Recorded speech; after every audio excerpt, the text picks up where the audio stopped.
Hello, peoples. We're about to hit on some heavy lore and some crazy speculation, so just a pre-warning. Spoilers! Spoilers! Spoilers! Spoilers! Spoilers! As you can see in the background, I have the 1,000-Year Fish story going because it kind of inspired me. I had an epiphany while listening to it about our current situation with Lotus and Margulis, and my epiphany was that what if the Unum is Margulis? Because the Unum itself can disable weapons, disable powers, and all that stuff, but it doesn't do it for us. And the Orokin, as we know, we were their downfall, and basically any remaining Orokin would basically hate us. They don't like us. If there was a living Orokin, they'd hate our guts because we killed all their people. But what if the Unum is Margulis, and she's helping us defend the Astrons, just like she would in life? She would defend the defenseless. We were children, we were defenseless, and she protected them, and of course she also has a complete disdain for the sentients, which makes sense. And so that's my big part of my theory, is the Jade Light was just, it beamed Margulis' consciousness into the Unum. And that's where we get to the apostasy prologue, which I wish I could show you in the background, but of course you can't replay it right now. Dang it. But more or less what happens, Bala shows up, pulls Space Mom's little cap off, and suddenly she seems to be Margulis. Sort of. But I don't think that's fully true. I think what it is the helmet is kind of Lotus Nata jacking into Margulis' body. Like, her body is kind of alive, because they never say that her body was destroyed, but if they pulled her consciousness out, her body's just a husk. So Lotus takes that over and uses that to convince us Tenno that she's good, she's great, wonderful. Bala shows up, separates the two, and then they go off into a white light. And we have no clue what's going on, where they're going, but I have a feeling that Ballas knows exactly what's up, and that is, he has finally found Margulis' consciousness, which, the reason I think that he wouldn't have found out this for so long is because when we showed up to see this, it's been thousands of years, we've been in hiding, and the Unum thought we were gone. And he didn't suspect Margulis was the Unum because it's just a living tower, it doesn't show anything special. But then he sees, as I suspect, he sees a lot of things. He's seen when we went to Cetus, he's like, wait, why isn't the Unum stopping their powers? Why isn't the Unum kicking them out? They're just as dangerous as the Grineer or the Corpus. And then suddenly it clicks in his head. Wait a moment. The Unum's helping the Tenno. There's only one Orokin who would want to help the Tenno at this point. It's gotta be Margulis. And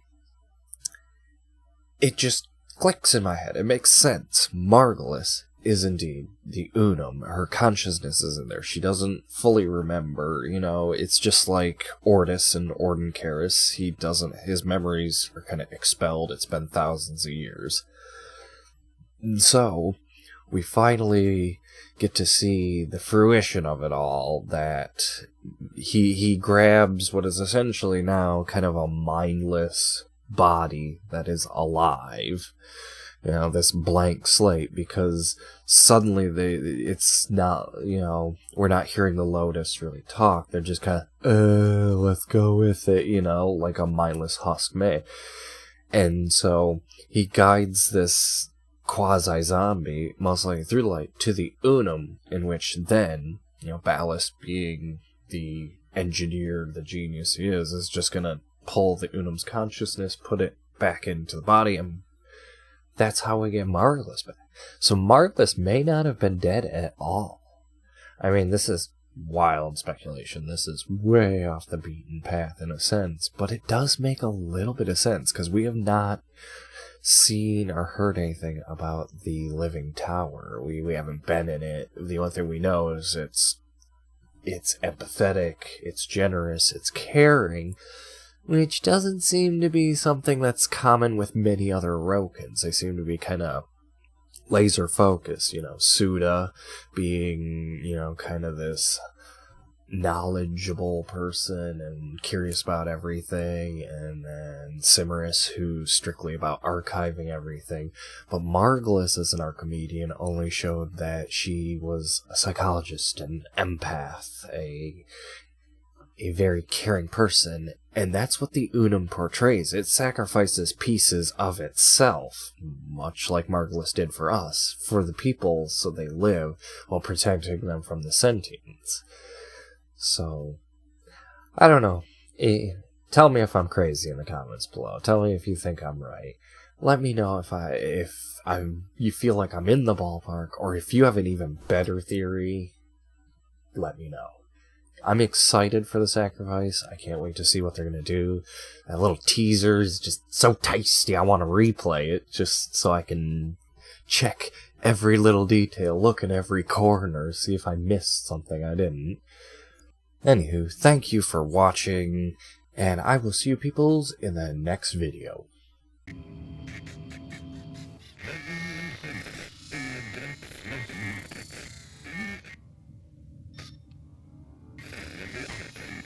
In the age after the fall of the Orokin, the grand clade families of the Ostrons were cast wide across the solar system, roaming and homeless in their great floating markets.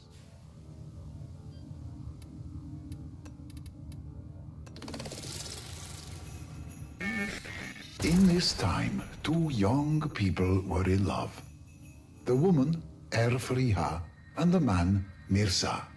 Erfriha was from the Yingbendun-Yai clade, meaning great bond, a very old and wealthy compact of bonded families.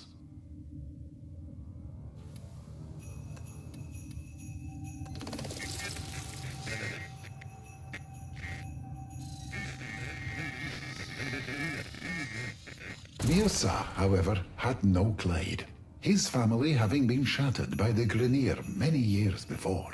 He was Cetus, meaning landless, cladeless, a body turned to dust, turned to motes on a careless wind.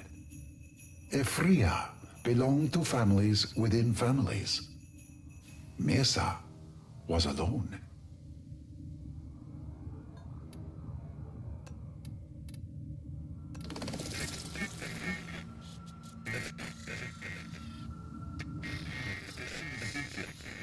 But to Efrihar, Mirza was a poet who had eyes to see the beauty of things and ears to hear the softly whispered language of the universe. I know a place, he said, where I may be homeless no more. I have heard a voice, and it leads me there. Come with me.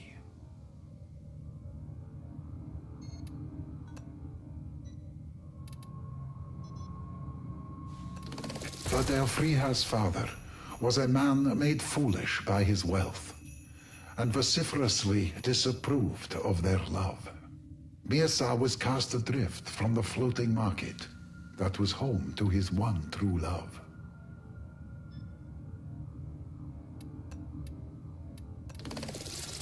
Elfriha and Mirza ran away together, as lovers do, and were never heard from again. Rent by grief, her family thought her dead. Her father passed away, clutching her cameo, at peace, thinking he would see her soon, in some moonlit afterlife.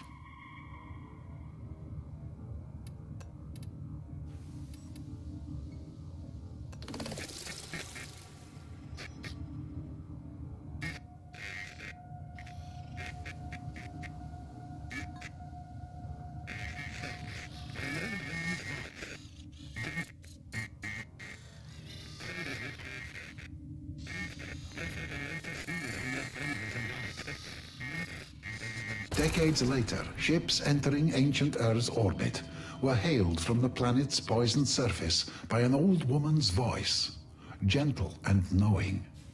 Traders would call for her, greet her, offer the latest news on their families and lives, but never did they learn anything of this woman.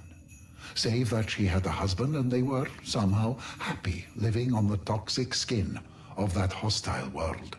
The old woman would always ask those travelers of news of the Yingbindunyai clade.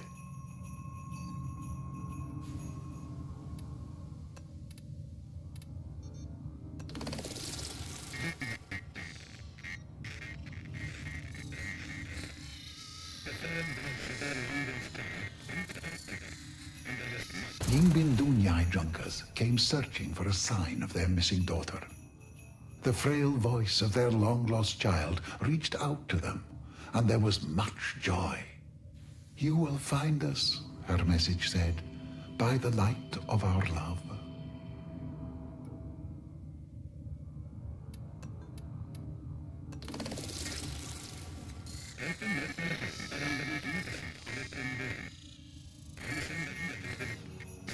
Efriha bade them make their home around the magnificent Orokin ruin, promising them that it would be a source of prosperity for generations to come. The Yingbindunyai arrived in their vast floating market. There, by a ragged coastline, winked a point of light. "Follow the brightness of the love between Mirza and I," said the message, "and be safe from all harm."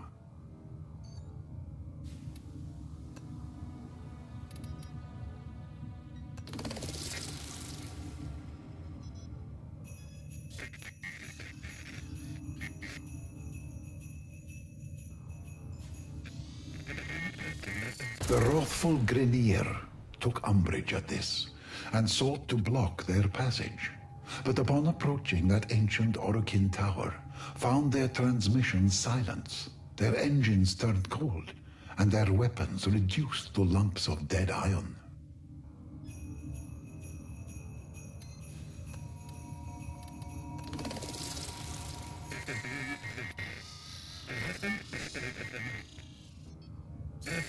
She was a being of the day, her husband a spirit of the night.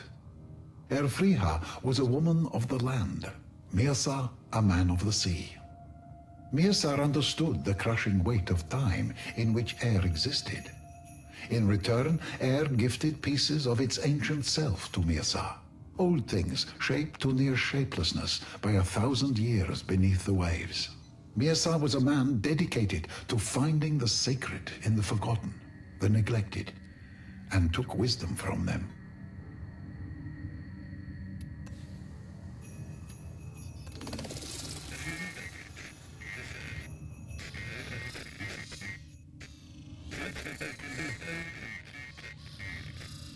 After many decades, Mirza had a small collection of such gifts, such that they could be held in two-cupped hands. But in them he understood the lifespan of a world, and so he had struck an accord with the creatures of the sea.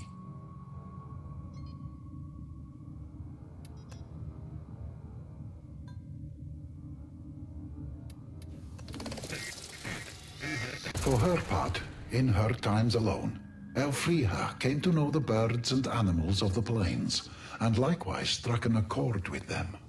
Even the tortured Eidolons, creatures of this world and the next, left them in peace, and made the lands around the tower safe for the Ostrons.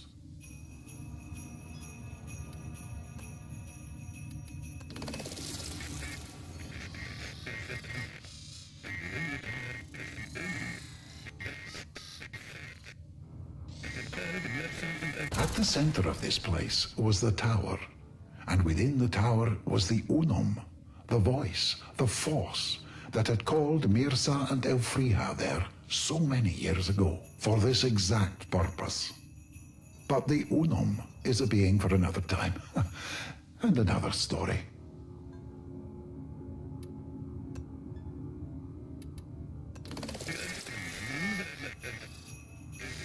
The Ostrons named their village Carifomil, family and prosperity.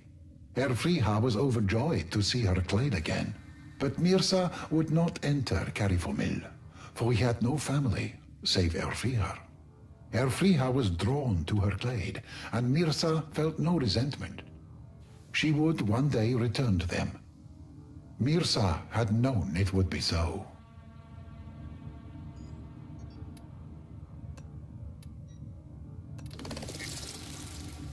Mirza took the things the sea had gifted him over his long life and took to his boat and sailed out across his midnight ocean.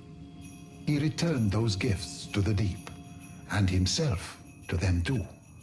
But this was no death into which Mirza stepped, for a world is made of cycles upon cycles.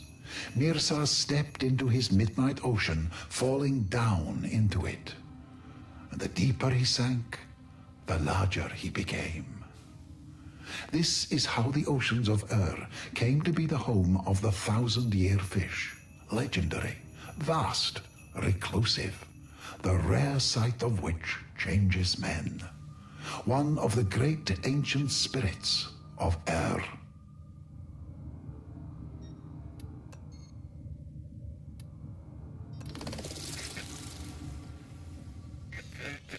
The spirits of the land felt Elfriha's sadness, mad with grief for the loss of their friend to the spirits of the sea. The accord broke down, the animals and eidolons returning once more to wildness. And so the people of the Clade, Yingbin Dunyai, rebuilt the great Oricon wall that had, in centuries gone by, ringed their gleaming tower, and never again ventured out at night.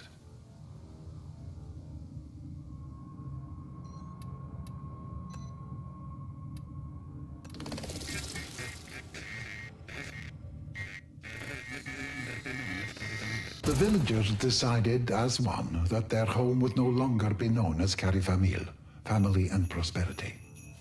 From that day forward, it would be known as Cetus, landless, of no one clade, home to any who are blown as dust on the wind. Elfriha lived there the rest of her days, and for the remainder of her nights she held vigil atop the walls of Cetus, looking to the sea, and, some say, occasionally catching sight of a great fish, like an island in a midnight ocean, looking back at her with love.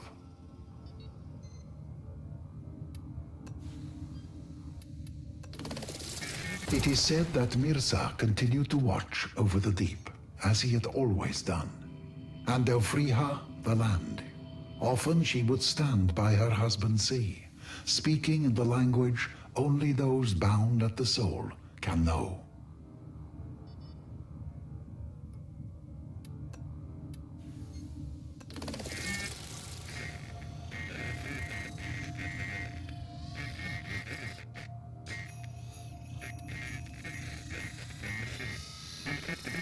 When the day came and Elfriha passed from the world, her family buried her on the land. A great fish watched from the sea and kept vigil over her for 10 days and nights. When it sank beneath the waves, it was never seen again. Some say Mirza, the 1,000-year fish, waits to this day for their story to be retold, relived, that he and Elfriha, his great love, may one day be reunited again. This is Onko, Cetus archivist, with my translation of the tale of the wife of the earth and the husband of the sea.